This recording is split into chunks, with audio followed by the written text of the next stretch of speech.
1 kilo गहू घेतले, थोडे भरडून घेतले रवाळ, त्यामध्ये थोडा सोडा, मीठ, ओवा आणि मोहन टाकलं आणि मळून 10-15 मिनटं ते झाकून ठेवायचं. झाकून ठेवल्यानंतर असे गोळे तयार करायचे.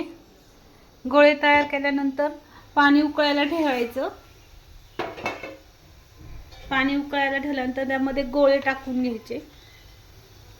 हे गोळे चांगले असे फुलतात आणि नंतर बघायचं शिजले का नाही, त्यासाठी सुरी घालून बघायचं आपले गोळे शिजलेत का नाही.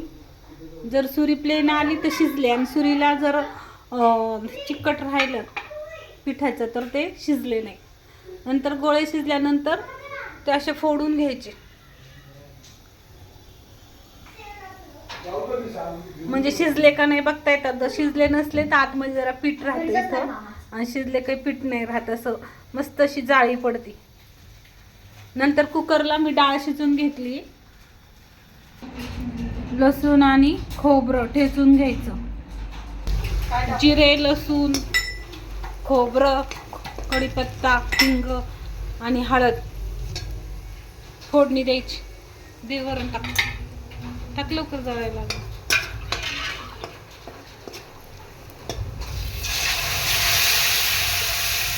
तिखट वरण केलं, सगळं ते टाकून वरणाला फोडणी दिली. बट्टी तळायसाठी तेल तापत ठेवलंय. तेल तापत ठेवलं आणि तेलामध्ये बट्टी तळायला टाकली. छोटे छोटे तुकडे करायचे बट्टीचे. बट्टी चांगली तळून घ्यायची खरपूस. तूप वगैरे टाकायचं बट्टीवर. अशी बट्टी तळायची, मस्त जाळीदार होते. आणि कमी आचेवर नाही तळायची, थोडीशी मीडियमच ठेवायची. डाळबट्टी यम्मी झालेली आहे, सगळ्यांना आवडली. नंतर त्या मशीन मध्ये घालून भुगा केला.